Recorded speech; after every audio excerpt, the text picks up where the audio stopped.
ప్రకటన గ్రంథం మొదటి అధ్యాయము. ప్రకటన గ్రంథం మొదటి అధ్యాయము 7వ వచనం చదవండి తీసిన వారు.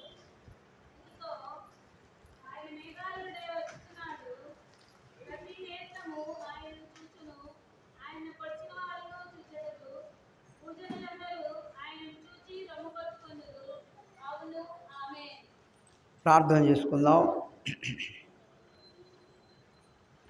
దయగలిగిన మా తండ్రి, మీ మహాప్రేమను బట్టి, మీ దయను బట్టి ప్రభువా, ఈరోజు మేము బ్రతుకున్నామంటే అది కేవలం మీ యొక్క ప్రేమ మాత్రమే.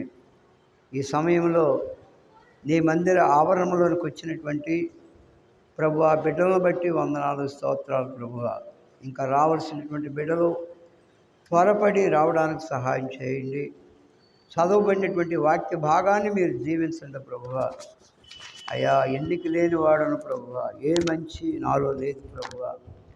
అయినను ఈ సమయంలో మీ యొక్క ఆత్మ ద్వారా ప్రభువా మీరే మాట్లాడి మీ ఘనమైన నామానికే మహిమ తెచ్చుకోమని మా ప్రభు అయిన యేసు క్రీస్తు నామమున స్తుతించి ప్రార్థించి వేడుకుంటున్నాము తండ్రి, ఆమేన్.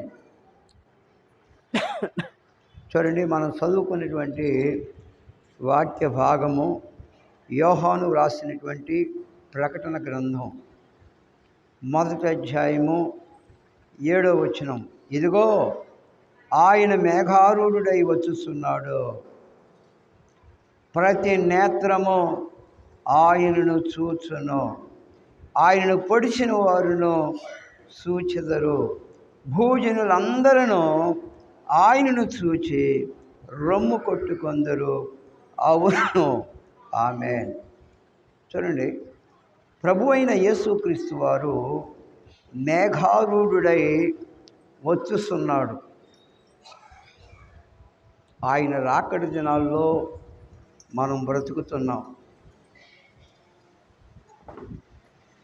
యేసు ప్రభు త్వరగా రాబోతూ ఉన్నాడు. ఆయన ఎప్పుడు వస్తాడో ప్రపంచంలో ఎవరికీ తెలియదు. ఆయన ఖచ్చితంగా వస్తాడు. మీకు అందులో ఎటువంటి అనుమానం కానీ సందేహం కానీ లేదో. కొంతమంది అనుకుంటున్నారు, ఆయన ఎట్లాగా చెబుతారులే, ఆయన ఎందుకు వస్తాడులే అనుకుంటున్నారు. జాగ్రత్త. ఆయన ఏ టైంలోనైనా రావచ్చు, ఏ సమయంలోనైనా రావచ్చు. దయచేసి మీరెవ్వరు కూడా యేసు ప్రభు వారి యొక్క రాకడను గురించి ఎటువంటి అంచనాలు వేయవద్దు. వీళ్ళు ఇలాగే చెబుతారులే, ఆయన ఎందుకు వస్తాడులే అని అనుకోవద్దు. ఎందుకంటే ఆయన త్వరగా రాబోతూ ఉన్నాడు. చదవండి, ప్రకటన గ్రంథం 22వ అధ్యాయము 12వ వచనం చదవండి. ప్రకటన 22:12. ఇదిగో, చూడండి, ఇక్కడ అంటున్నాడు, ఇదిగో త్వరగా వచ్చుతున్నాను, వాని వాని క్రియ చొప్పున ప్రతి వానికి ఇచ్చుటకు నేను సిద్ధపరిచిన జీతము నా యొద్ద ఉన్నదే. జాగ్రత్త. ఈ లోకంలో ఎలా బ్రతికినా పర్వాలేదులే, కాస్త డబ్బు సంపాదించుకుందాం, మంచి బిల్డింగ్ కట్టించుకుందాం, మంచి ఉద్యోగం చేసుకుందాం, మంచి చదువు చదువుకుందాం, ఈ లోకంలో మనం లగ్జరీ లైఫ్ అనుభవిద్దామని అనేక మంది జీవితాల్లో తలంచుతున్నారు. కానీ యేసయ్య ఈ రాత్రి మనతో మాట్లాడుతూ ఉన్నాడు. ఇదిగో త్వరగా వచ్చుతున్నాను అంటున్నాడు. ఈ మాటలో ప్రభువు చెప్పే మాటలు, ప్రభువే తన నోటితో ఆయన చెబుతూ ఉన్నాడు. ఇదిగో త్వరగా రాబోతున్నానని చెబుతున్నాడు. వచ్చుస్తున్నాను. ఏ గడిలో వస్తాడో మనకు తెలియదు. అర్ధరాత్రి రావచ్చు, మధ్యాహ్నం రావచ్చు, సాయంకాలం రావచ్చు, ఉదయం రావచ్చు, ఎప్పుడైనా రావచ్చు. ఆయన రావడం ఖాయం, మనం పోవడం కూడా ఖాయమే. గుర్తుపెట్టుకోండి, యేసు ప్రభువు రాకడ ఎప్పుడు వస్తుందో మనకు తెలియదు. మనం ఎప్పుడు ఈ భూమి మీద నుండి పోతామో మనకే తెలియదు. ఈ రెండు ప్రపంచంలో ఏ మానవుడికి తెలియదు. ఆయన రావడం ఖచ్చితం, మనం పోవడం కూడా ఖచ్చితమే. అయితే యేసయ్య రాబోతూ ఉన్నాడు. ఆయన రాకముందే, నీవు ఈ లోకం నుంచి విడిచిపోకముందే, మరణించకముందే యేసు ప్రభువు నమ్ముకొని రక్షణ పొంది ప్రభు రాకడ కొరకు ఎదురు చూస్తే పరలోకానికి వెళ్తాం. నిర్లక్ష్యంగా ఒకవేళ బ్రతుకుతున్నావేమో నీ జీవితంలో, ఇంకా నాకు చాలా టైం ఉన్నది, నా వయసు 15 సంవత్సరాలు, నా వయసు 25 సంవత్సరాలు, నా వయసు 50 సంవత్సరాలు, నా వయసు 60 సంవత్సరాలు, నా వయసు 70 సంవత్సరాలు, ఇంకా చాలా కాలం 100 సంవత్సరాలు బ్రతుకుతాను అని ఒకవేళ అనుకుంటున్నావేమో, జాగ్రత్త. ఎందుకు దేవుడు మనల్ని ఈ లోకంలో బ్రతికిస్తున్నాడు? ఒక్కసారి ఆలోచన చేయండి. ఇంకా మనం ఎందుకు జీవిస్తూ ఉన్నాం? దేవుని యొక్క సంకల్పం మన పట్ల ఏమై ఉన్నది? మనకంటే తక్కువ వయసు కలిగిన వారు ఎంతోమంది వెళ్ళిపోయారు, లోకాన్ని విడిచి దాటిపోయారు. మనకంటే తెలివి గల్లవాళ్ళు చనిపోయారు, మనకంటే ఆస్తిపరులు చనిపోయారు, మనకంటే జ్ఞానం కలిగిన వారు చనిపోయారు. ఈరోజు నీవు నేను బ్రతుకున్నామంటే అది మన మంచితనం కాదు, మన గొప్పతనం కాదు, కేవలం దేవుని యొక్క మహాప్రేమ. ఏ మనుషుడు పాపంలో చనిపోవటం దేవునికి అంత మాత్రం ఇష్టం లేదు. ఎందుకంటే దేవుడు మానవులను ఎంతో ప్రేమిస్తూ ఉన్నాడు. ఆయన ప్రేమ కలిగిన దేవుడు. ఆయన మన కోపం వస్తే మనం నోటితో దూషణ మాటలు మాట్లాడతాం. మన బిడ్డలు మాట అనకపోతే నడిపి మీద ఒక చేతి చేస్తాం గబక్కని, ఎరా మాటని వేరా అని. కానీ మన దేవుడు మన పట్ల దీర్ఘశాంతం కలిగిన వాడు. ఆయన దెబ్బ కొడితే వాడు మట్టిపాలైపోతాడు. జాగ్రత్త. దేవుడు దెబ్బ కొడితే ఏ మానవుడు బ్రతకడు. దేవుడు మానవుడిని హెచ్చరిస్తాడు, ఇకనైనా నీ జీవితాన్ని మార్చుకో. ఎంతకాలం పాపంలో జీవిస్తావు? ఎంతకాలం దేవుని వాక్యం వింటూ నువ్వు మారు మనసు లేకుండా బ్రతుకుతావు? ఈరోజైనా ఇప్పుడైనా నీ జీవితాన్ని మార్చుకుంటే నీవు ధన్యుడివి, ధన్యురాలు అవుతావు. 2 పేతురు రాసిన పత్రిక 3వ అధ్యాయము చూడండి. 2వ పేతురు రాసినటువంటి పత్రిక 3వ అధ్యాయము 9వ వచనం చదవండి. 9వ వచనం.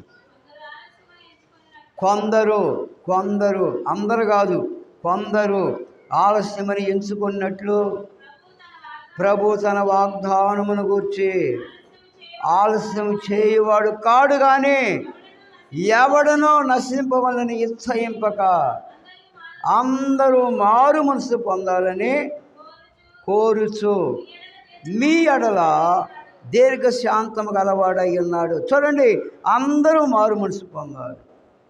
కుటుంబంలో తల్లిదండ్రులు, బిడ్డలు, భార్య, భర్త, బంధువులు, మనిషిగా జీవించే ప్రతి మానవుడు కూడా మారు మనసు పొందాలని దేవుడు కోరుతున్నాడు. ఈ కోరిక ఎవరిది? దేవుని కోరిక. ఈ మానవుడి పట్ల దేవుడు ఎంత ప్రేమ కలిగి ఉన్నాడో ఆలోచన చేయండి. అందరూ మారు మనసు పొందాలని కోరుచు. చూడండి, ఎంత ప్రేమ కలిగిన దేవుడు. మన మీద ఆయన ఎంత దయ కలిగి ఉన్నాడు. మనం ఎటువంటి వాళ్ళమైనా, మన జీవితం ఎటువంటిదైనా, మన మాటలు ఎటువంటివైనా, మన క్రియలు ఎటువంటివైనా, మనం ఎవరమైనా సరే ఈ రాత్రి నిన్ను ప్రేమిస్తూ ఉన్నాడు, నన్ను ప్రేమిస్తూ ఉన్నాడు. ఈ మాటలు ఎక్కడుండి ఈ మాటలు వింటున్నావో నిన్ను కూడా ప్రేమిస్తూ ఉన్నాడు. దేవుడు నన్ను ప్రేమించట్లేదు, దేవుడు నన్ను పట్టించుకోవట్లేదు. నేను బాధల్లో ఉన్నాను, అనారోగ్యంలో ఉన్నాను, శ్రమల్లో ఉన్నాను, కష్టంలో ఉన్నానని ఒకవేళ అనుకుంటూ నువ్వు దేవునికి దూరం అయిపోతున్నావేమో, జాగ్రత్త. దేవుని బిడ్డలైన వారికే ఈ లోకంలో శ్రమలు వచ్చేది తెలుసా? యేసు ప్రభువుని నమ్ముకోకుండా ఇష్టానుసారంగా ఈ లోకంలో బ్రతికే వాడికి శ్రమలుండవు, బాధలుండవు. వాడు హాయిగా బ్రతుకుతూ ఉంటాడు. వాడు ప్రార్థనకు రాపోయినా వాడి జీవితం సవ్యంగా జరిగిపోతూ ఉంటుంది, ఏ లోటు లేకుండా. చూడండి, సమృద్ధిగా దేవుణ్ణి మర్చిపోయి బ్రతుకుతున్నారు అనేకులు ఈనాడు లోకంలో.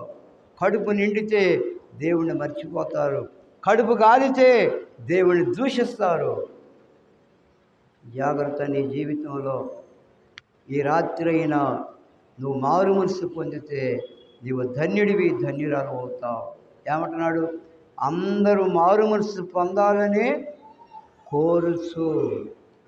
చూడండి, మన మీద దేవుని ప్రేమ ఎంత గొప్పదో. కోరే దేవుడు, కోరుచున్నాడు ఆయన. ఎందుకు అంత నిర్లక్ష్యంగా ఉంటావు నీ జీవితంలో? ఎందుకు దేవుని మందిరానికి రావు నువ్వు? అక్కడ ఇక్కడ కూర్చుని కాలక్షేపం చేసిన దానికంటే కొంచెం టైం దేవుని మందిరంలో కూర్చుంటే నీవెంత ధన్యుడు అవుతావో ఎప్పుడైనా ఆలోచించావా? దేవుని మందిరానికి రావడం కూడా అది ఒక ఆశీర్వాదం. దేవుని మందిరంలో ఒక్క దినము గడుపుట 1000 దినాల కంటే శ్రేష్టము. నీ జీవితంలో ఒక్క దినం దేవుని మందిరాన్ని పోగొట్టుకుంటే 1000 దినాలు పోగొట్టుకున్న వాడు అవుతావు. చూడండి, దేవుని వాక్యములో నుంచి అపోస్తుల కార్యములు 17వ అధ్యాయము 30వ వచనం చదవండి. 30వ వచనం, అపోస్తుల కార్యములు 17వ అధ్యాయము 30వ వచనం. ఎవరు ముందు ఇస్తాడు చదవండి. ఆ అజ్ఞాన కాలములను దేవుడు చూడనట్టుగా ఉండెను. ఇప్పుడైతే, ఎప్పుడు? ఇప్పుడైతే అంతటను అందరూ మారు మనసు పొందవలనని మనుషులకు ఆజ్ఞాపిస్తున్నాడు. దేవుని ఆజ్ఞ. మారు మనసు అంటే ఏంటి? ఆజ్ఞ, దేవుని ఆజ్ఞ. దేవుని ఆజ్ఞకి మనం లోబడాలి. దేవుని ఆజ్ఞకి మనం తల వంచాలి. ఎంతకాలం నీ జీవితంలో దేవుని ఆజ్ఞకు లోబడకుండా బ్రతుకుతావు? మారు మనసు పొందేవని చెప్పుకుంటూ కొంతమంది మనసు మారకుండా బ్రతికేవాళ్ళు చాలామంది ఉన్నారు లోకంలో. మారు మనసు లేని వాళ్ళు ఏం చేస్తారో తెలుసా? అబద్ధాలు ఆడతారు, జగడాలు ఆడతారు, దొంగతనాలు చేస్తారు, వాళ్ళు ఇంకేమైనా చేస్తారు లోకంలో. అది మారు మనసు కాదు. భక్తి అని ఒక ముసుగేసుకుని వారి జీవితాల్లో బ్రతుకుతూ ఉంటారు. అటువంటి వారికి పరలోక రాజ్యంలో ప్రవేశము లేదు. మారు మనసు అంటే ఏంటి అసలు? నీళ్ళలో మునగడం కాదు, బాప్తిసం కాదు. నువ్వు మారు మనసు పొందావంటే చాలామంది అన్నారు, అయ్యా నేను పొందానయ్యా, పెళ్ళికి తీసుకున్నాను బాప్తిసం, లేకపోతే మరి మా పాస్టర్ గారు చెప్పాడు నేను తీసుకున్నాను అంటారు. మారు మనసు పొందావంటే బాప్తిసం తీసుకున్న సంగతి చెబుతున్నారు. బాప్తిసం కాదు నేను పరలోకానికి తీసుకుని వెళ్ళేది. మారు మనసు పొందిన వాడే దేవుని రాజ్యంలో చేరేది. నువ్వు బాప్తిసం తీసుకున్నావు, నీకు మనసు మారలేదు, నీ క్రియలు మారలేదు, నీ మాటలు మారలేదు, నీ బ్రతికే మారలేదు, నువ్వు ఎలా పోతావు పరలోకానికి? పోలేవు. మారు మనసు లేనివాడికి పరలోక రాజ్యంలో స్థానం లేదు. చదవండి, మార్క్స్ వార్త 1వ అధ్యాయము 14-15 వచనాలు చదవండి. మార్క్స్ వార్త 1వ అధ్యాయము 14-15 వచనాలు. కాలము సంపూర్ణమై ఉన్నది, దేవుని రాజ్యము సమీపించి ఉన్నది. మారు మనసు పొంది సువార్త నమ్ముడని చెప్పుచు దేవుని సువార్త ప్రకటించుచు గలిలయకు వచ్చాను. ఎవరైనా? యేసు ప్రభువారు. యేసు ప్రభువారే స్వయంగా తాను మాట్లాడుతున్నాడు ఇక్కడ. చూడండి ఏమంటున్నాడు? కాలము సంపూర్ణమై ఉన్నది, దేవుని రాజ్యము సమీపించి ఉన్నది, మారు మనసు పొంది సువార్తను నమ్ముడని చెప్పుచు. చూడండి దేవుని ప్రేమ ఎంత గొప్పదో ఎప్పుడైనా ఆలోచించావా? పరలోకములో ఉన్నటువంటి ఆ మహిమ కలిగిన ప్రభు నీ కొరకు, నా కొరకు, ప్రపంచంలో జీవించే ప్రతి మనుషుడి కొరకు పరలోకాన్ని విడిచిపెట్టి భూమి మీదకి వచ్చాడు. ఎప్పుడైనా ఆలోచించావా? ఎంతగా మనల్ని ప్రేమిస్తున్నాడో దేవుడు. దేవుని ప్రేమను నువ్వు నిర్లక్ష్యం చేయొద్దు, కాళ్ళు దండుకోవద్దు, చేతితో నెట్టేసుకోవద్దు. జాగ్రత్త. కాలము సంపూర్ణమై ఉన్నది, దేవుని రాజ్యము సమీపించి ఉన్నది. ఏ రాజ్యం అది? దేవుని రాజ్యం. ఎక్కడ ఉంది దేవుని రాజ్యం? దేవుని రాజ్యం అంటే ఏంటి? యేసు ప్రభువారు ఆయన ఈ భూమి మీద ఉన్నప్పుడు చెప్పాడు, మీ మధ్యనే దేవుని రాజ్యం ఉన్నదని చెప్పాడు. ఎక్కడా? మీ మధ్య. ఒక కుటుంబంలో అందరూ రక్షణ పొందితే ఆ కుటుంబం దేవుని రాజ్యంగా ఉంటుంది. ఒకవేళ అందరూ నమ్ముకోలేదు అనుకోండి, నరకంగా ఉంటుంది. ఏ కుటుంబంలో మారు మనసు లేకుండా బ్రతుకుతారో ఆ కుటుంబం నరకము. ఏ కుటుంబంలో యేసయ్యను నమ్ముకొని మారు మనసు పొంది దేవుని బిడ్డలుగా జీవిస్తారో ఆ కుటుంబంలో దేవుని రాజ్యం కనబడుతుంది. ఏమనుకుంటున్నారు దేవుని రాజ్యం అంటే? ప్రభువు అన్నాడు, ఒకడు అడిగాడు, అయ్యా దేవుని రాజ్యం ఎక్కడ ఉందన్నాడు. అప్పుడు ప్రభువు అంటాడు, మీ మధ్యన ఉంది దేవుని రాజ్యం అన్నాడు. ఈ బాహ్య నేత్రాలతో మనం చూడలేము, కానీ అనుభవిస్తాం దేవుని రాజ్యాన్ని. గాలిని మనం చూడలేము, ఆ గాలిని మనం ఆస్వాదిస్తాం. గాలి పీలుస్తాం, వదులుతాం. ఎప్పుడైనా నీ జీవితంలో గాలిని చూసావా? ఒకసారి ఆలోచించండి, మీ జీవితాల్లో గాలి యొక్క రంగు ఎలా ఉంటుందో, గాలి ఏ రంగులో ఉంటుందో ఎవరికైనా తెలుసా? ప్రపంచంలో ఎవరికి తెలియదు. గాలి వేస్తుంటే మన శరీరానికి తగిలినప్పుడు ఒక అనుభూతి పొందుతాం, చల్లడి గాలి తోలుతుందని. ఒకవేళ వెచ్చడి గాలి తోలుతుంది అనుకోండి, ఎండాకాలం వడగాలి, అయ్యో వడగాలి తోలుతుంది అనుకుంటాం, అంతవరకే. కానీ ఆ గాలి ఎలా ఉంటుందో, దాని స్వరూపం ఏమిటో ప్రపంచంలో ఎంతవరకు చూసిన వాడు ఒక్కడు లేడు. గాలినే చూడలేనుడు దేవుణ్ణి ఎలా చూస్తావు చెప్పు? నేను ఊరికి అడుగుతున్నాను, గాలినే చూడలేదు నువ్వు. మబ్బు పెట్టినప్పుడు చల్లటి గాలి తగులుతుంటే బాగుంటుంది, హాయిగా ఉంటుంది. ఎండాకాలం వేడి గాలి తగులుతుంటే అబ్బా అబ్బా అని అల్లాడిపోతూ ఉంటావు కదా. ఆ గాలి ఎలా ఉంటుందో నువ్వు చూడలేనివాడికి దేవుడిని ఎలా చూడగలుగుతావు? ఒకవాడు అంటాడు, దేవుడు నాకు కనబడవని నేను నమ్ముతాను. దేవుడు అంటే వాడికి కనబడాలంట. దేవుడు కనబడితే వాడు బ్రతుకుతాడు అసలు? దేవుడు అంటే ఏమనుకుంటున్నారు? దేవుడు ఎలాంటి గొప్పవాడో ఒకసారి మీకు ఒక మాట జ్ఞాపకం చేస్తా, చదవండి. తిమోతికి రాసినటువంటి మొదటి పత్రిక 6వ అధ్యాయము. ఏంటి? తిమోతికి రాసినటువంటి మొదటి పత్రిక 6వ అధ్యాయము. అందులో రాయబడి ఉంటుంది, దేవుడు ఎంత గొప్పవాడో, దేవుడు ఎలాంటి స్థితిలో ఉన్నాడో, ఏ మానవుడు దేవుని సమీపించలేడని దేవుని వాక్యం సెలవిస్తూ ఉన్నది. ఇప్పుడు చదవండి.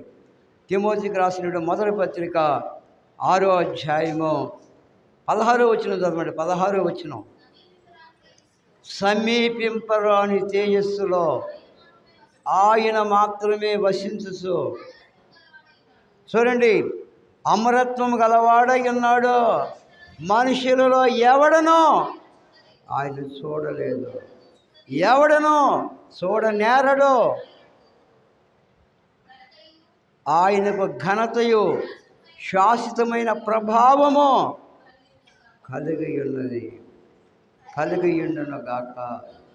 ఆమేన్. దేవుడు ఏంటి ఏమనుకోడు అంటాడు, నాకు దేవుడు కనపడ్డాడు. మీ ఇంట్లో గాలి ఉంది, నేను ప్రార్థన చేస్తానంటాడు డబ్బుల కోసం.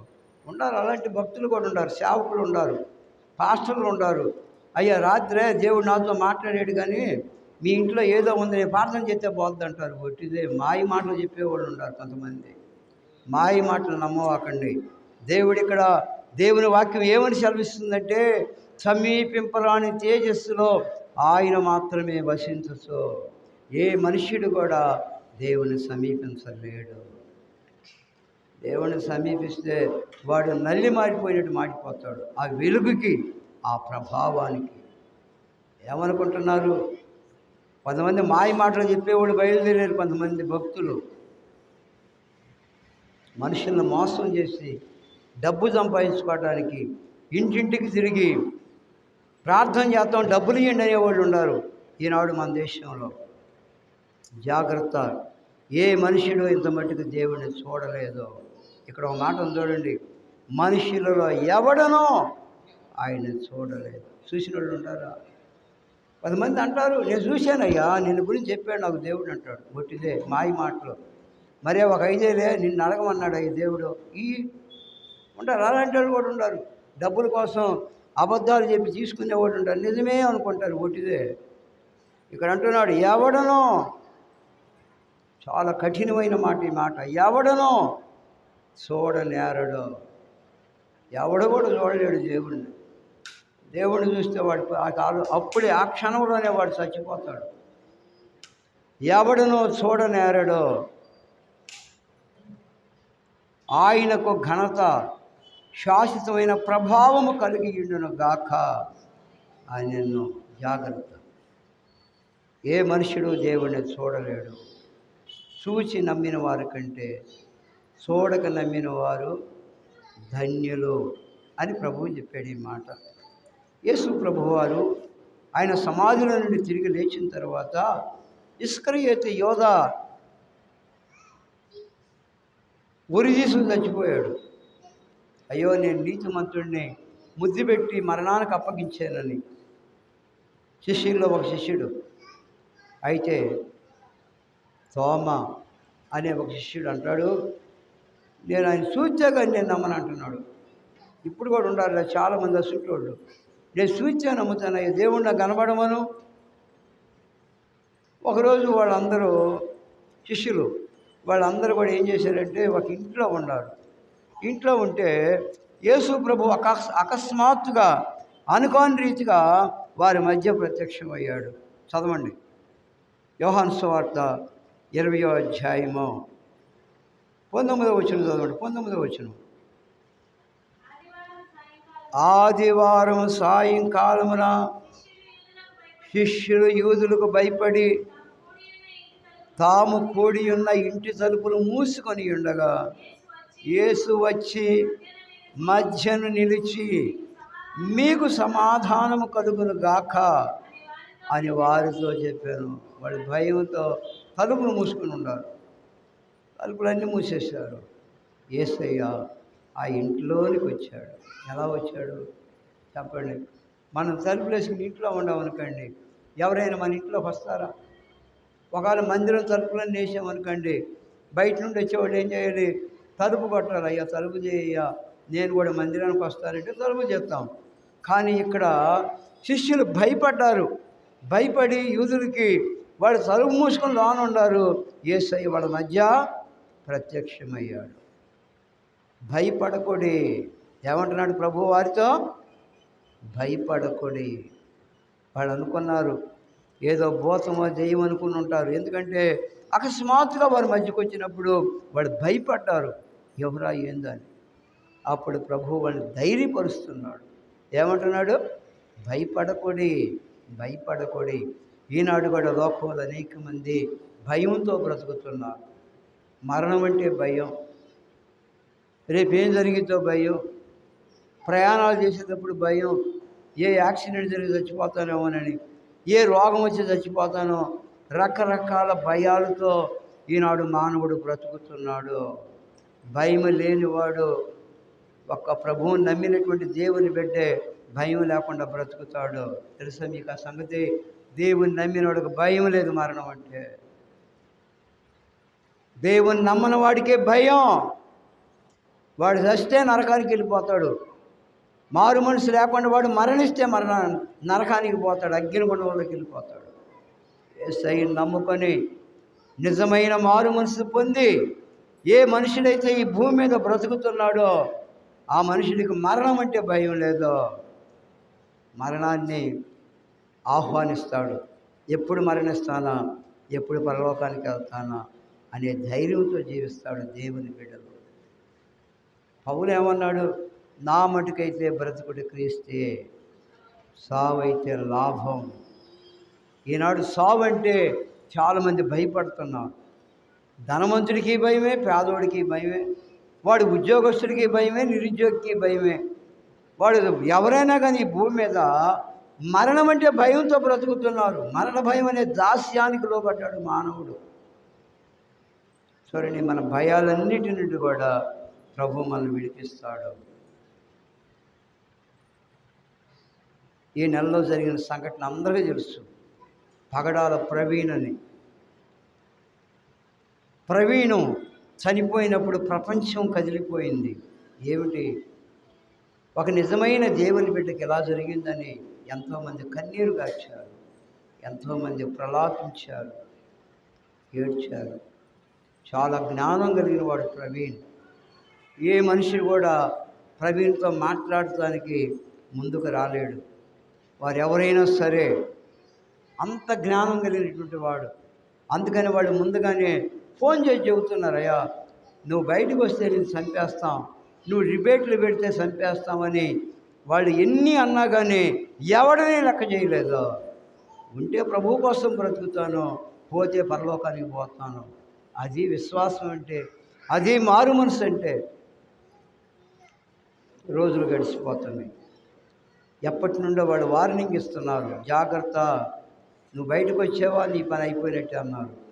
అయినా కానీ తాను ఒంటరిగా ప్రయాణం చేశాడు. ఎవడిని ఎప్పటి కూడా పెట్టుకోడు. తన బండి మీద ఎవరిని కూర్చోబెట్టుకోలేడు. బుల్లెట్ ప్రయాణం చేస్తాడు. బుల్లెట్ మీద డ్రైవింగ్ అంటే చాలా ఇష్టం ప్రవీణ్కి. 46 సంవత్సరాలు. ఒక యవన జీవితంలో ప్రభువు కోసం ఒక బలమైన వ్యక్తిగా నిలబడినటువంటి వాడు. కాపు కాశారు, ప్రాణం తీశారు. ప్రాణమైతే తీశారు కానీ తనలో ఉన్న విశ్వాసాన్ని ఎవడు కూడా తీసివేయలేదు. ఏమనుకుంటున్నారు? ఈ లోకంలో బ్రతుకుంటే ప్రభువు కోసం, సస్తే పరలోకానికి. అది విశ్వాసం అంటే, మారు మనసు అంటే. ఎన్నాళ్ళు పిరికివాడంట ప్రతిరోజు వస్తాడంట. పిరికివాడు, ఒక సామెత ఉంది ఇంగ్లీష్లో, పిరికివాడు ప్రతిరోజు వస్తాడంట. ధైర్యం కలిగిన వాడు జీవితంలో ఒక్కసారి మరణించేది. తెలుసా మీకు? పిరికివాడు రోజు వస్తూనే ఉంటాడు. ధైర్యం గలవాడు ఒకేసారి మరణిస్తాడు. అలాంటి వాడు ప్రవీణ్ కుమార్, పగడాల ప్రవీణ్ కుమార్. ఈనాడు ఎంతమంది అలాంటి విశ్వాసంతో బ్రతుకుతున్నారు? నేను ఎందుకు చెబుతున్నానంటే, తన జీవితంలో అంత జ్ఞానం కలిగినటువంటి వాడు. దేవుని జ్ఞానం అది, ఈ లోక జ్ఞానం కాదు. ఎవడైనా వచ్చి తలంచాల్సింది ఆయన దగ్గరికి వస్తే సెల్యూట్ చేసి వెళ్ళిపోతారు, నమస్కారం చేసి వెళ్ళిపోతారు. అయ్యా నీతో మాట్లాడేంత జ్ఞానం మాకు లేదని. వాడు ఎవడైనా సరే అంత జ్ఞానం కలిగినటువంటి వాడు. ప్రభువు అనుమతిస్తాడు, పరలోకానికి వెళ్ళిపోయాడు. మరి ఏంటి మన సంగతి ఏంటి? ఈరోజు మనం బ్రతికున్నాం, ఒక దినం మనం చనిపోతాం. పరలోకానికి వెళ్ళడానికి సిద్ధంగా ఉన్నావా నీవు? లేక నరకానికి పోవడానికి సిద్ధంగా ఉన్నావా? తెలుసు, నీకు తెలుసు, ఎవరికి వాళ్ళకే తెలుసు మన జీవితం ఎలాంటిదో, మన మాట ఎలాంటివో, మన క్రియలు ఎలాంటివో, మన బ్రతుకు ఎలాంటిదో ఎవరికి వాళ్ళకే తెలుసు. ఒకడు చెప్పక్కర్లా. నువ్వు ఎలాంటి వాడు అని ఒకడు చెప్పనవస్తున్నది నిన్ను గురించి. దేవునికి అందరూ తెలుసు. యేసు అందరినీ ఎరిగినవాడు. చదవండి యోహాను సువార్త 2వ అధ్యాయము 24వ వచనం. యోహాను 2:24. అయితే యేసు అందరినీ ఎరిగినవాడు. చాలు, ఒక్క మాట చాలు. యేసు అందరినీ. ఈ రాత్రి ఎక్కడి నుండి ఈ మాటలు వింటున్నావో నిన్ను కూడా ఎరిగినవాడు ఆయన. నువ్వు అనుకోవాక, నన్ను గురించి దేవునికి తెలియదులే, నేను చాలా మంచోడిని, నేను నీతిమంతుడిని, చాలా కానుకలు ఇస్తున్నాను, ఉపవాస పండగలు చేస్తున్నాను, మీటింగ్స్ పెట్టిస్తున్నాను, ఎంతో డబ్బు ఖర్చు పెడుతున్నాను, బీదలకు డబ్బులు ఇస్తున్నాను, పుణ్యకార్యాలు చేస్తున్నాను, దాన ధర్మాలు చేస్తున్నాను, తీర్థయాత్రలు చేస్తున్నాను, ఏమేమో చేస్తున్నానని ఒకవేళ అనుకుంటున్నావేమో, జాగ్రత్త. మారు మనసు పొందిన వాడే పరలోకానికి వెళ్ళేది. అందుకని ప్రభువు అంటున్నాడు, ఇదిగో నేను త్వరగా వచ్చేస్తున్నాను. ఆయన వస్తాడు, ఎప్పుడు వస్తాడో మనకు తెలియదు. రావడం ఖాయం, తప్పకుండా వస్తాడు ఆయన. మరి సిద్ధంగా ఉన్నావా? నువ్వు మారు మనసు పొంది సిద్ధంగా ఉండావా? లేకపోతే ఇప్పుడే కాదులయ్యా, ఇంకా నాకు టైం ఉన్నది, నేను అభిప్రాయంలో ఉండాను, బాల్య దినాల్లో ఉండాను, ఒకవేళ మరి ఇంకా ఆరోగ్యంగా ఉండాను, ఉద్యోగం చేసుకుంటున్నాను, రిటైర్ అయిపోయిన దాకా నమ్ముకుందాంలే అని ఒకవేళ అనుకుంటున్నావేమో, జాగ్రత్త. రేపేమి సంభవించడం మీకు తెలియదు. చదవండి యాకోబు పత్రిక 4:14. ఈనాడు అనేక మంది జీవితాల్లో వారి జీవితాన్ని గురించి ఎన్నెన్నో అనుకుంటూ ఉన్నారు, ఎన్నెన్నో మరి కలలుగంటూ ఉన్నారు. ఇంకా నేను చాలా కాలం బ్రతుకుతాను, నేను అది చేయాలి, ఇది చేయాలి అనుకుంటూ చాలామంది బ్రతుకుతున్నారు. చదవండి.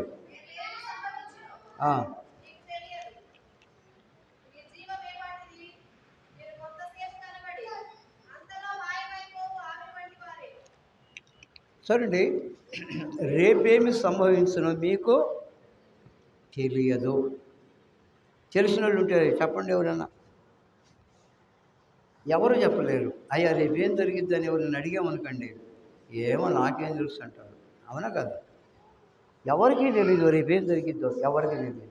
దేవుని వాక్యం సెలవిస్తుంది, మీరు ఇంతలో కనబడి అంతలో మాయమైపోవు ఆవిరి వంటి వారు కారా అని ఒక ప్రశ్నార్థం గుర్తుంటుంది అక్కడ. ఎలాంటి మన బతికెంత మనమే అంత. ఆవిరి వంటిది మన బ్రతుకు. ఎంతలో కనబడతాం, అంతలో మాయమైపోతాం. మన జీవితం అలాంటిది. అటువంటి వాడైనా సరే, ఎంత ఆరోగ్యం కలిగిన వాడైనా సరే, ఈ భూమి మీద మాయమైపోయే ఆవిరి వంటి జీవితం మనది. అందుకని ఒక దైవజనుడు పాట పాడాడు, 3 నాళ్ళ ముచ్చట్ల ఈ లోకంలో మన జీవితం, మనిషి పడే పాటు చూడరా అని పాట పాడాడు. అది వాస్తవమే. ఈ లోకంలో మన జీవితం 3 రోజుల ముచ్చట లాంటిది. ఎందుకు అంత ఆరాటం, పోరాటం, అంత పాటు ఎందుకు? ఎంత పాటు పడతారో కొంతమంది జీవితాలు. జాగ్రత్త. ఈరోజే ఇప్పుడే యేసయ్య నమ్ముకో. సమయం ఉండగానే, తరుణం ఉండగానే. ఒకవేళ ఈరోజు గడిచిపోతే రేపు మనం చూస్తామనే నమ్మకం మనకు లేదు. రేపు చూస్తామని నమ్మకం ఉంది మనకి? నో గ్యారంటీ లేదు. ప్రపంచంలో ప్రతి వస్తువుకి గ్యారంటీ ఉంది, కానీ మానవుడి యొక్క జీవితానికి గ్యారంటీ లేదు. గ్యారంటీ లేని బ్రతుకు మనది. ఓటికొండ లాంటి వాళ్ళం మనం. కీర్తన గ్రంథంలో ఉంటుంది, ఓటికొండ వంటి వాడిని అంటాడు దావీదు. ఏమంటాడు? నేను ఓటికొండ వంటి వాడిని అంటాడు. ఈ ఓటికొండ ఎప్పుడు రాలిపోద్దో, ఎప్పుడు ఊడిపోద్దో తెలియదు. మరొక చోట రాస్తాడు, మనుషులు త్రాసు మీద ధూళి వంటి వారు అంటాడు. త్రాసు అంటే ఇప్పుడు పిల్లలకు తెలియదు. ఇప్పుడన్నీ ఎలక్ట్రానిక్ తూనికలు వచ్చినాయి. ఒకప్పుడు తక్కిట్లు ఉండేవి, అవి కొంతమందికి పెద్దవాళ్ళకి తెలుసు. ఆ తక్కిళ్ళలో కొంత దుమ్ము ఉంటుంది. అట్లా బోధంగానే ఏమైపోద్ది? దుమ్ము మాయమైపోద్ది. ధూళి వంటి వారు మనం. చాద మీద జారు నీటి బిందువులు అంటాడు. బావిలో నుండి నీళ్లు చేస్తుంటే ఆ తాడు మీద నుండి కొన్ని బిందువులు నీళ్లు కిందకు పడతా ఉంటాయి. అలాంటి బ్రతుకు మంది.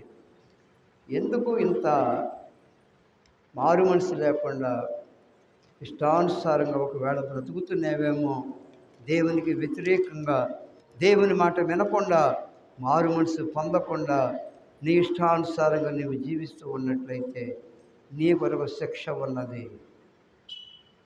పనిష్మెంట్. దేవుడు ఊరుకాడు. దేవుడు ప్రేమ కలిగిన వాడే. దేవుని మాటకు అతిక్రమిస్తే, దేవుని ఆజ్ఞను ఎవరైతే ఉల్లంఘిస్తారో వారి శిక్షకు పాత్రులు. నమ్మి బాప్తిసం పొందినవాడు రక్షింపబడును, నమ్మని వానికి శిక్ష విధింపబడును. శిక్ష ఉంది. ఈరోజు నీ ఇష్టానుసారంగా దేవుని మందిరానికి రాకుండా, దేవుని నమ్ముకోకుండా అటు ఇటు రోడ్లమ్మడి తిరగవచ్చు. ఒకరోజు రాబోతూ ఉన్నది, అగ్నిలో కాలిపోయే రోజు రాబోతూ ఉన్నది.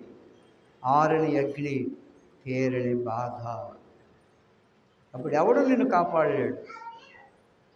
ఒక్కసారి పాతాళంలో పడినటువంటి వాడు మళ్ళా బయటికి రాడు. ఒకవేళ ఈ లోకంలో ఎవరినైనా జైల్లో వేస్తే ఆ జామీన్ నుంచి బయటకు తీసుకురావచ్చు, కానీ నరకంలో వేయబడినటువంటి వాడు మళ్ళా తిరిగి రాడు.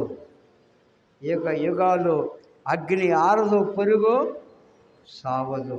మరి ఏం కావాలి నీకు? పరలోకం కావాలంటే మారు మనసు పొందండి. ఈరోజైనా పొందండి మారు మనసు. ఇప్పటికే జీవితంలో ఎన్నో సంవత్సరాలు వ్యర్థంగా వెళ్ళిపోయినాయి, తిరిగి రాదు. ఒక్క దినం గడిచిపోతే ఆ దినం మళ్ళా వెనక్కి వచ్చేది కాదు. సమయం చాలా విలువైనటువంటిది. దినముల చెడ్డవి కనుక మీరు సమయంలో పోనీక సద్వినియోగం చేసుకొనొచ్చు. అజ్ఞానుల వలె కాక జ్ఞానుల వలె నడుచుకొనుడి. దినముల చెడ్డ దినాల్లో మనం బ్రతుకుతున్నాం. సమయాన్ని పానివ్వద్దు అంటున్నాడు. సమయం మనం పానిస్తున్నాం వ్యర్థంగా టీవీలు చూస్తూ, ఈ లోకంలో సెల్ ఫోన్లు చూసుకుంటూ నిద్రపోకుండా రాత్రి 12 అయినా చూస్తూ ఉంటారు. జాగ్రత్త. సమయాన్ని దుర్వినియోగం చేస్తూ ఉన్నారు అనేక మంది జీవితాలు. ఇకనైనా జీవితాన్ని మార్చుకోండి, పద్ధతి మార్చుకోండి, క్రియలు మార్చుకోండి, ప్రవర్తన మార్చుకోండి. దేవుడిచ్చినటువంటి సమయంలో మనం దిద్దుకుంటే మనం ధన్యులం అవుతాం. నేడైనా నీవు ఆయన మాట వింటే నీవు ధన్యుడు అవుతావు. ఎంతకాలం నీ జీవితంలో మారు మనసు లేకుండా బ్రతుకుతావు? ఆలోచించండి. అనేక మంది జీవితాల్లో ఎంతో నిర్లక్ష్యంగా జీవిస్తున్నారు. మారు మనసు అంటే అసలు ఆ మాటే మాకు పడదు అంటున్నారు. ఆ మాట మాతో చెప్పొద్దు అంటున్నారు. మేము ప్రార్థనకి వెళ్తాము, వాక్యం వింటాము, ప్రార్థన చేస్తాము. ఇంకా మారు మనసు ఏంది అనేవాళ్ళు ఉండారు, అనుకునేవాళ్ళు ఉండారు. నువ్వు మారు మనసు లేకపోతే పరలోకానికి ఎట్లా వెళ్తావు? బైబిల్ పట్టుకుని గుడికి వెళ్ళినంత మాత్రాన, మందిరానికి వెళ్ళినంత మాత్రాన పరలోకానికి వెళ్ళలేరు. మారు మనసు పొందిన వాడే దేవుని రాజ్యంలో చేరేది. ఎవరైనా సరే మారు మనసు లేని వాడికి దేవుని రాజ్యంలో ప్రవేశమో లేదు. ఈ లోకంలో మరి మనం రైల్వేలో రిజర్వేషన్ తీసుకుంటే రైల్లో ప్రయాణం చేసే అవకాశం ఉంటుంది. దొంగ బట్టిన ఎక్కారనుకోండి, వాడిని పట్టుకుని తీసుకెళ్ళి లోపడేస్తారు. ఎలా టికెట్ లేకుండా వచ్చేవేందని. ఈనాడు చాలామంది జీవితాలు అలాగే ఉన్నాయి. అయ్యా మేము మారు మనసు పొందకపోయినా మేము పరలోకానికి వెళ్తాం, మీరే బారు అనేవాళ్ళు ఉన్నారు చాలామంది. నేను విన్నానులే మాటలు, పేర్లు చెప్పనులే. ప్రార్థనకి వెళ్ళేవాళ్ళ కంటే మేము చాలా మంచోళ్ళమే, నీతిమంతులు మేము, మీరే మంచోడు కాదు అనేవాళ్ళు ఉన్నారు లోకంలో. జాగ్రత్త. నీ అంతలో నువ్వు అనుకోవటం కాదు, దేవుడి చేత మనం అనిపించుకోవాలి. నా ఇంత మనవాళ్ళు ఏడుకునేవాళ్ళు ఉన్నారు లోకంలో. మీ ప్రార్థన పోయేవాళ్ళే మంచోడు కాదు అని అనుకునేవాళ్ళు కూడా లేకపోలేదు. నువ్వు ఎన్ని అనుకున్నా నీ జీవితంలో మారు మనసు లేకపోతే నువ్వు నశించిపోతావు. ఎక్కడ? అగ్నిగుండంలో. ఇకనైనా యేసయ్యను నమ్ముకండి. ఇదిగో నేను మేఘారూఢుడనై వచ్చుస్తున్నాను అంటున్నాడు. ప్రతి వానికి నీ సిద్ధపరిచిన జీతము నా యుద్ధ ఉన్నది అంటున్నాడు. ప్రతి వాడికి జీతాన్ని దేవుడు సిద్ధపరిచాడు. యేసు ప్రభువు నమ్ముకొని మారు మనసు పొంది ఎవరైతే బ్రతుకుతున్నారో వారికి పరలోకం. యేసు ప్రభువుని నమ్ముకోకుండా, మారు మనసు లేకుండా, దేవుని వాక్యం వింటూ కూడా నిర్లక్ష్యంగా ఏ మనుషుడైతే బ్రతుకుతాడో వాడు నరకానికి వెళ్ళిపోతాడు. ఆ ఒక్క మాటను మనం జ్ఞాపకం చేసుకొని ముగింపు ప్రార్థన చేసుకుందాం. మత్తయి సువార్త 25వ అధ్యాయం. మత్తయి సువార్త 25వ అధ్యాయంలో చదవండి. 25వ అధ్యాయము 32, 33 వచనాలు చదవండి. అప్పుడు సమస్త జనములు ఆయన ఎదుట పోగు చేయబడుదురు. గొల్లవాడు మేకల్లో నుండి గొర్రెలను వేరుపరిచినట్లు ఆయన వారిని వేరుపరిచి తన కుడి వైపున గొర్రెలను, ఎడమ వైపున మేకలను నిలువబెట్టును. అప్పుడు రాజు తన కుడి వైపున ఉన్న వారిని చూసి, నా తండ్రి చేత ఆశీర్వదింపబడిన వారులారా, రండి, లోకం పుట్టింది మొదలుకొని మీ కొరకు సిద్ధపరచబడిన రాజ్యమును స్వాతంత్రించుకోండి. ఒక దినం ఈ ప్రపంచంలో ఉండే జనాలన్నిటిని కూడా, అందరిని కూడా దేవుడు మేకలను, గొర్రెలను వేరుపరిచినట్లుగా వేరుపరిచే రోజు ఒక రోజు రాబోతుంది. అదే జడ్జిమెంట్, తీర్పు. దేవుని ఎదుట ప్రతి మానవుడు నిలబడాలి. నువ్వు నమ్మినా నమ్మకపోయినా, నీవెవరైనా సరే, కులముతో, మతముతో, జాతితో పని లేదు. మనిషిగా పుట్టిన ప్రతి మానవుడు 2 భాగాలు కాబోతూ ఉన్నారు. ఎవరైతే మారు మనసు పొంది దేవునికి ఇష్టలుగా ఈ భూమి మీద బ్రతుకుతారో వాడు కుడివైపున ఉంటారు.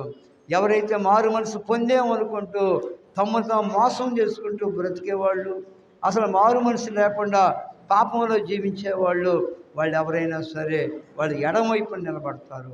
2 గ్రూపులు అయిపోయే జనం ఒకరోజు రాబోతూ ఉన్నది. తన కుడి వైపున ఉన్నవారిని చూసి ప్రభు అంటాడు, నా తండ్రి చేత ఆశీర్వదింపబడిన వారులారా రండి, లోకం పుట్టినది మొదలుకొని మీ కొరకు సిద్ధపరచబడిన రాజ్యమును స్వతంత్రించుకుని. ఎంత గొప్ప భాగ్యం! ఆ దినం దేవుని బిడ్డలో ఆనందంగా పరలోకానికి వెళ్ళిపోతారు. ఎవరైతే ఈరోజు యేసు ప్రభు అంటే నిర్లక్ష్యంగా ఉంటూ మారు మనసు పొందకుండా వీళ్ళు ఎట్లాగే చెబుతారులే, మనం ఎట్లాగే బ్రతుకుదామని అనుకుంటారు, ఒకరోజు రాబోతూ ఉన్నది, ఎడమవైపు నిలబడతారు. అపవాదికిని వాని దూతలకును సిద్ధపరచబడిన నిత్యాగ్నిలోనికే పోగుడి. నిత్యాగ్ని అది ఎంతకాలం ఉంటుందంటే నిత్యము ఉంటుంది ఆ అగ్ని. తెలుసా మీకు? మీరు అనుకున్నట్లుగా ఎన్నడూ ఎక్కడ ఉండదో.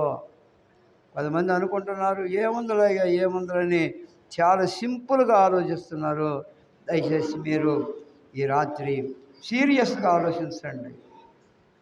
దేవుడు మిమ్మల్ని ప్రేమించి మీ జీవితంలో మరొక అవకాశాన్ని దేవుడు ఇవ్వగోరుతూ ఉన్నాడు. దయచేసి అన్నడు ఎవరు కూడా నిర్లక్ష్యం చేయవద్దు. చదవండి ఇప్పుడు 41 వచ్చిన 41. అప్పుడు ఆయన ఎడమ వైపున ఉండి వారిని చూచి, శపింపబడిన వారులారా నన్ను విడిచి అపవాదికిని వాని దూతలకును సిద్ధపరచబడిన నిత్యాగ్నిలోనికి పోవుడి. ఏ అగ్నిది? నిత్యాగ్ని. అంటే ఎప్పుడు ఉంటుంది అగ్ని? అగ్ని ఆరదో పొరుగు సావదు. గుర్తుపెట్టుకోండి, రాత్రి ఎవరైతే మారు మనసు లేకుండా, పాప క్షమాపణ లేకుండా ఈ లోకంలో ఎవరైతే బ్రతుకుతున్నారో వారి కోసం సిద్ధంగా ఉన్నది నరకం, నిత్య అగ్ని. నిత్యాగ్ని అంటున్నాడు అంటే ఏంది? ఎల్లప్పుడూ కాలుతూనే ఉంటుంది.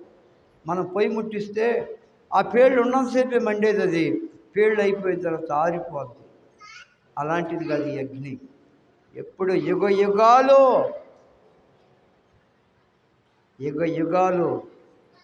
ఆ కాలుతూనే ఉంటుంది.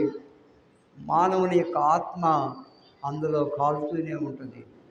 మనుషులు పండ్లు కొరుకుతూ ఉంటారు, ఆ బాధకు తట్టుకోలేక ఏడుస్తారు వేదనతో. అంతవరకు రానియొద్దు. ఈ రాత్రి దేవుడు నీకు మరి ఒక అవకాశాన్ని ఇస్తున్నాడు. నువ్వు ఏ స్థితిలో ఉన్నా, నీ బ్రతికిటువంటిదైనా, నీలో ఏ చెడలవాట్లు ఉన్నా కానీ ఈరోజైనా యేసయ్యను నమ్ముకుంటే ధన్యుడివి, ధన్యురాలు అవుతావు, ఆ లోకానికి వెళ్ళిపోతావు. వేషధారులుగా బ్రతుకోరు. 10 మంది వేషం వేసుకుంటారు, భక్తులుగా నటిస్తారు, బైబిల్ పట్టుకుని వెళ్తూ ఉంటారు ప్రార్థనకి. కానీ జీవితం వేషధారుల జీవితం. వేసులకైనా పరలోకం ఉంటుంది కానీ వేషధారులకే పరలోకం ఉండదు. అంటే దాని అర్థం ఏమిటంటే వేశ్యలైన తమ జీవితాన్ని మార్చుకుంటే పరలోకానికి వెళ్తారు. రాహాబు అని వేశ్య ఆనాడు దేవుణ్ణి అంగీకరించింది, జీవితాన్ని మార్చుకుంది, పరలోకానికి వెళ్ళింది. రాహాబు అనే వేశ్య, బైబిల్లో ఉంది ఆ పేరు, రాహాబు. ఆలోచన చేయండి. ఈ రాత్రి ఇంకా ఎవరైతే మారు మనసు లేకుండా బ్రతుకుతున్నారో నేడే రక్షణ దినము, ఇదే అనుకూలమైన సమయం. ప్రభు మన కొరకు ఈ మాటలు దీవించును గాక. ఆమేన్. ముగింపు ప్రార్థన చేసుకుందాం. ప్రేమ స్వరూపైన మా ప్రభువా, జీవం కలిగిన మా తండ్రి, ఈ మహాప్రేమను బట్టి వందనాలు, స్తోత్రాలు ప్రభువా. ఇంకా మా గ్రామంలో, ఇంకా మా దేశంలో, మా రాష్ట్రంలో ఎవరైతే మారు మనసు లేకుండా బ్రతుకుతున్నారో, నటిస్తూ జీవిస్తున్నారో, వేషధారులుగా బ్రతుకుతున్నారో, ఈరోజైనా వారు నమ్ముకునే భాగ్యం వారికి దయచేయండి. మారు మనసు పొందే భాగ్యం వారికి దయచేయండి మా ప్రభువా. ఈ సమయంలో నీ పాద సంధికి వచ్చిన బిడ్డలను మీరు దీవించండి ప్రభువా. ఎవరైతే ఇంకా రాకుండా ఉన్నారో మరొక తరుణం దయచేయండి. మా దేశ ప్రజలను, రాష్ట్ర ప్రజలను మీరు జ్ఞాపకం చేసుకోండి ప్రభువా. అంతటినో అందరినో మారు మనసు పొందాలని మీ యొక్క ఆజ్ఞకు ప్రతి మనుషులు లోబడే మనస్సు ప్రతి ఒక్కరికి దయచేయమని, అయ్యా మా దేశాన్ని మీరు జ్ఞాపకం చేసుకోమని మీ బలిష్టమైన హస్తాలకు అప్పగించుకుంటూ మా ప్రభువైన యేసు క్రీస్తు నామమున స్తుతించి ప్రార్థించి వేడుకుంటున్నాము తండ్రి. ఆమేన్. మన తండ్రి అయిన దేవుని ప్రేమయు, మన ప్రభువైన యేసుక్రీస్తు వారి కృప, పరిశుద్ధాత్మ యొక్క అన్యోన్య సహవాసము ఇక్కడ చేరి ఉన్న మనకు, తన్ను ప్రేమించు వారందరికీ, సకల పరిశుద్ధులకు సదాకాలము తోడైండును గాక. ఆమేన్. ఆమేన్. ఆమేన్. అందరికీ వందనాలు.